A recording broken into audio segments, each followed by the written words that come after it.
Hello friends, welcome to my channel সৃষ্টি। আজকে friendship day, আর এই ফ্রেন্ডশিপ ডের কিছু ইতিহাস তোমাদের সাথে শেয়ার করতে চলেছি। এখন আমি মৌমিতা মিত্র, আমার সাথে দেখো। এই ফ্রেন্ডশিপ ডে 1935 সালে প্রথম মার্কিন যুক্তরাষ্ট্রতে এই দিনে ছুটি ঘোষণা করা হয়, সরকারি ছুটি। এরপর থেকে 1995 সালে 27শে জুলাই বিশ্ব বন্ধুত্ব দিবস হিসেবে 30শে জুলাই পালন করা হয়ে থাকে। কিন্তু ভারত ছাড়াও অন্যান্য অনেক রকম দেশ আছে যারা অগাস্ট মাসের প্রথম রবিবারটাকেই ফ্রেন্ডশিপ ডে হিসেবে পালন করে থাকে। তো ফ্রেন্ডশিপ, বন্ধুত্ব যে জিনিসটা, সেটা এমন একটা জিনিস, সেই জিনিসটা না থাকলে নুন ছাড়া আলু ভাতের মতন।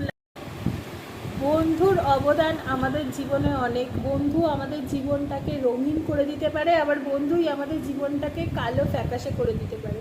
তো বন্ধু যেরকম খারাপও হয়, বন্ধু সেরকম ভালোও হয়। কিন্তু আমাদের সারা জীবনে এই ভালো বন্ধুর খোঁজ করেই সারা জীবনটাকে এগিয়ে নিয়ে যেতে হবে, এবং ভালো বন্ধুর সাহারা, এবং আমরা বন্ধু হয়ে অন্যকেও সাহারা দিতে পারি, সেই জিনিসটা মাথায় রেখে সারা জীবন চলতে হবে। তো বন্ধুরা, আজকে এইটুকুই, কালকে আবার দেখা হবে।